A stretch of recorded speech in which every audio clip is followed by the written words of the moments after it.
মুসল্লিদেরকে ধরে ধরে জেলে ঢুকাচ্ছ, সময় আসবে এমন ইন্দুরের গর্ত বানানো পালাবার জন্য।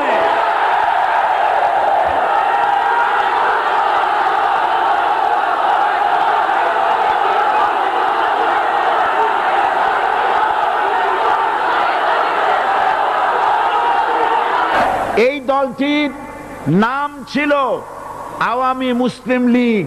এই দলটির নাম ছিল কি? আওয়ামী মুসলিম লীগ। তখন তারা নারায়ে তাকবীর, আল্লাহু আকবার ধ্বনি দিত, স্লোগান দিত, কিন্তু ধর্মনিরপেক্ষ মতবাদ দলীয় আদর্শ হিসাবে গ্রহণ করার কারণে নারায়ে তাকবীর, আল্লাহু আকবার এই স্লোগান তারা বর্জন করেছে। 1972 সনে যখন তারা ক্ষমতায় এলেন, তখন সংবিধানের শিরোনামে মুসলিম প্রথা সিদ্ধ বিসমিল্লাহির রহমানির রহিম